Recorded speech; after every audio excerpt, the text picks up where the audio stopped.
Hai teman-teman, yuk ngobrol santai nggak pakai basa-basi soal asuransi.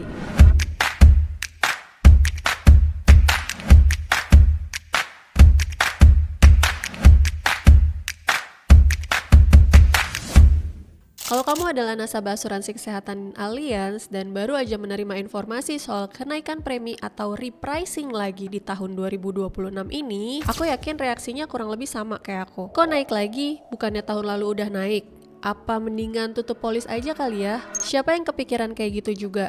Jujur, aku paham perasaan itu. Karena aku bukan cuma kerja di industri asuransi, aku juga nasabah, aku juga bayar premi, dan aku juga menerima surat repricing yang sama. Jadi video ini aku buat bukan buat belain Allianz, dan aku juga nggak minta untuk orang-orang tetap lanjutin polis asuransinya. Tapi aku mau ajak kita semua buat bareng-bareng lihat permasalahan ini secara lebih utuh. Karena ternyata masalahnya jauh lebih besar daripada sekedar Allianz yang menaikkan premi aja. Sebelum lanjut, buat yang baru pertama kali mampir di channel ini, perkenalkan aku Rani Virginia dan aku adalah mantan wartawan, juga video jurnalis yang menghabiskan lebih dari 6 tahun bekerja di beberapa media nasional di Indonesia. Saat ini aku dan suami yang juga mantan video jurnalis fokus bangun bisnis di industri asuransi. Karena ingin membantu keluarga di Indonesia untuk punya perlindungan dan juga keuangan yang lebih baik untuk masa depannya. Karena latar belakang ini, sampai hari ini aku dan suami masih punya kebiasaan yang sama. Kalau ada satu isu, aku suka lihat data, fakta, dan beberapa sudut pandang sebelum akhirnya memutuskan untuk mengambil keputusan. Kalau kita lihat beberapa tahun terakhir, biaya kesehatan memang naik sangat cepat, bahkan melebihi inflasi normal. Banyak laporan industri global yang menunjukkan bahwa inflasi medis di Indonesia termasuk yang paling tinggi di Asia. Ada beberapa faktor yang mendorong inflasi medis di Indonesia meroket. Di antaranya adalah penggunaan teknologi medis dan obat-obatan yang lebih dari 70% bahan bakunya itu masih bergantung pada impor. Terus juga ada perdagangan global dan kebijakan tarif yang ujung-ujungnya berdampak pada biaya operasional fasilitas kesehatan yang membengkak. Akibatnya, rumah sakit naikin tarif, harga obat naik, dan biaya yang harus dibayar oleh perusahaan asuransi untuk membayar klaim setiap nasabahnya ikutan melonjak. Dan ini bukan terjadi di Indonesia aja, tapi ini juga terjadi hampir di seluruh dunia. Lalu juga ada fenomena kedua, yaitu lonjakan klaim setelah pandemi COVID. Selama pandemi, banyak orang menunda pemeriksaan kesehatan, menunda medical check-up, menunda operasi, menunda pengobatan. Dan setelah pandemi berakhir, gelombang kebutuhan kesehatan ini muncul di waktu yang bersamaan. Kasus penyakit kritis seperti kanker, jantung, stroke, gagal ginjal, semua meningkat dan menjadi klaim asuransi dengan biaya paling besar. Dan dampaknya masih terasa sampai hari ini. Sebagai gambaran, sepanjang tahun 2025, Allianz Indonesia sudah membayarkan lebih dari 6 triliun rupiah untuk klaim asuransi jiwa dan juga asuransi kesehatan. Angka ini menunjukkan betapa besarnya kebutuhan perlindungan asuransi kesehatan untuk masyarakat Indonesia hari ini. Dan tren peningkatan klaim ini bukan cuma terjadi di Allianz aja. Hampir seluruh industri asuransi kesehatan juga mengalami tekanan yang sama. Sekarang aku mau bahas tentang sesuatu hal yang mungkin agak sensitif. Tapi ini fakta yang harus kita pahamin bareng. Beberapa tahun terakhir, kita tahu kalau banyak perusahaan asuransi yang menawarkan proteksi asuransi kesehatan dengan sistem sesuai tagihan atau cashless. Di satu sisi, sebenarnya ini sangat membantu nasabah, karena nasabah nggak perlu pusing lagi buat mikirin berapa harga obatnya ataupun berapa maksimal limit cover yang ditanggung untuk satu penyakit. Jadi nasabah bisa fokus ke perawatan dan juga pemulihan biar cepat sembuh. Tapi sayangnya di sisi lain, sistem ini juga memunculkan tantangan yang baru, khususnya buat perusahaan asuransi. Di antaranya overutilization, overtreatment, moral hazard, bahkan sampai fraud. Bukan berarti semua rumah sakit seperti itu. Bukan juga dokternya semua seperti itu. Terlebih bukan juga semua nasabahnya seperti itu. Tapi jujur ngomong, kasus-kasus kayak gini beneran ada. Karena ketika nasabah nggak perlu ikut untuk menanggung biaya sama sekali, maka kontrol terhadap biaya kesehatan jadi jauh lebih lemah. Ini salah satu alasan kenapa akhirnya OJK mengeluarkan aturan terkait dengan co-payment asuransi yang mulai berlaku sejak tahun 2026. Tujuannya sebenarnya baik, untuk mengurangi overclaim, overtreatment, dan menjaga keberlangsungan industri asuransi kesehatan di Indonesia supaya lebih adil dan juga kondusif. Nah, sekarang masuk ke bagian yang menurut aku ini penting. Kadang orang berpikir, Allianz cuma cari untung aja. Oh, ini cuma alasan buat naikin premi aja nih. Tapi sebelum kita punya pemikiran kayak gitu, coba deh kita lihat bareng apa sih yang terjadi di sistem kesehatan nasional kita. Kalau kita lihat pemberitaan di media belakangan ini, sebenarnya BPJS Kesehatan juga mengalami tekanan yang sama loh.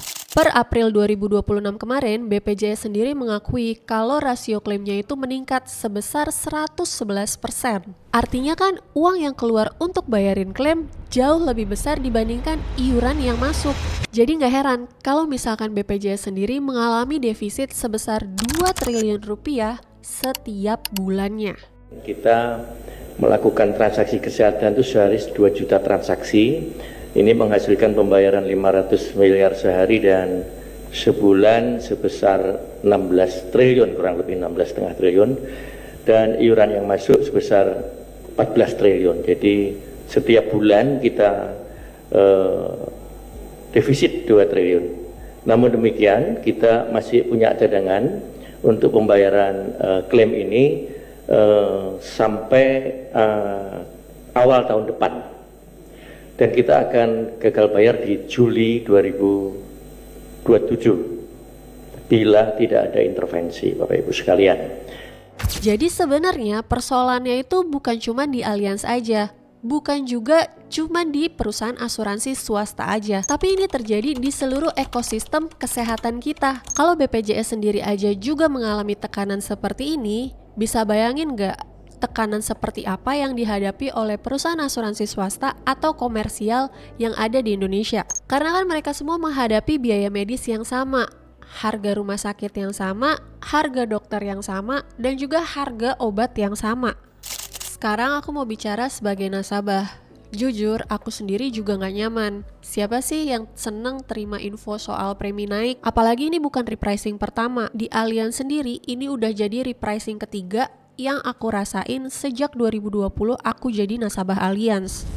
Dan waktunya juga gak pas banget kan? Di saat kondisi ekonomi kita juga lagi gak mudah, semua harga kebutuhan biaya hidup naik, harga pendidikan sekolah anak naik, harga bensin aja naik, dan sekarang harga biaya kesehatan juga ikutan naik. Banyak keluarga masih berjuang, masih berusaha untuk memulihkan kondisi keuangannya. Jadi pas tahu informasi soal kenaikan premi, wajar banget kalau banyak nasabah juga merasa kecewa. Aku ngerti karena aku juga ngalamin hal yang sama. Saat ini ada beberapa pilihan yang ditawarkan oleh Allianz.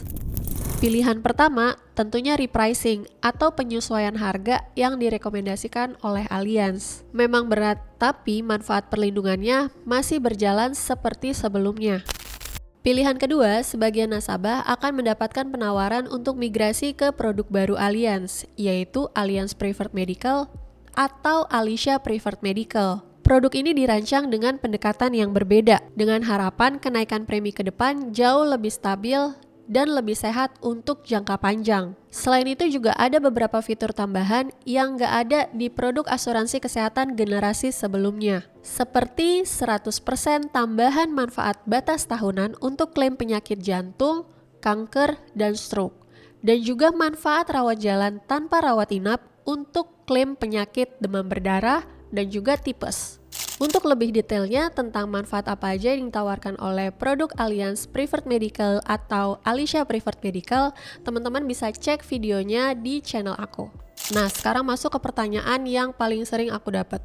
Jadi lebih mending mana? Mendingan ikut repricing, ikut pindah ke produk yang baru, atau tutup polis aja? Nah, aku nggak bisa menjawab untuk semua orang karena aku sendiri paham kondisi keuangan setiap orang pasti akan berbeda-beda. Tapi di sini aku mau ngajak kita semua bareng-bareng berpikir dari sudut pandang resiko. Karena masalahnya bukan cuma soal premi. Masalahnya adalah apakah resiko sakit bakalan hilang kalau misalkan kita berhenti punya asuransi kesehatan? Jawabannya pasti enggak ya. Jantung masih bisa datang, kanker masih bisa datang, stroke masih bisa datang, gagal ginjal juga masih bisa datang. Dan biaya perawatan untuk penyakit-penyakit kayak gini justru terus meningkat setiap tahunnya. Ironisnya adalah kadang kita suka berpikir untuk berhenti berasuransi di saat usia kita bertambah tua. Padahal kan justru di saat usia kita bertambah tua, resiko kesehatan justru semakin besar. Sekali lagi, video ini aku bikin bukan untuk bela Allianz. Karena aku juga nasabah, aku juga menerima repricing, dan aku harus mengambil keputusan untuk keluarga aku sendiri.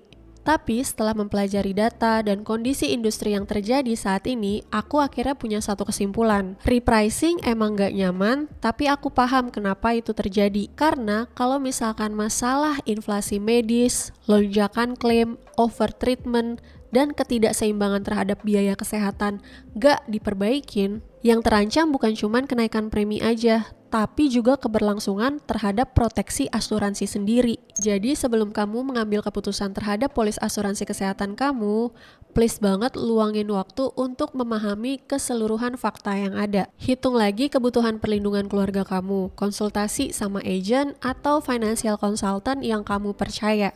Karena keputusan terbaik bukan yang dibuat di saat kondisi panik, tapi keputusan yang dibuat setelah paham sama resiko dan juga konsekuensinya. Dan buat aku pribadi, repricing emang gak nyaman. Tapi kalau kita sakit dan gak punya asuransi kesehatan, menurut aku itu jauh lebih gak aman. Kalau kamu mau aku bantu review atau cek kembali perlindungan yang kamu punya, atau mau tahu tentang program-program yang ada di Allianz, kamu bisa hubungin aku lewat DM di Instagram, yaitu di Rani Virginia atau Artoviando, atau bisa juga langsung chat WhatsApp aku dengan cara klik link yang ada di deskripsi video.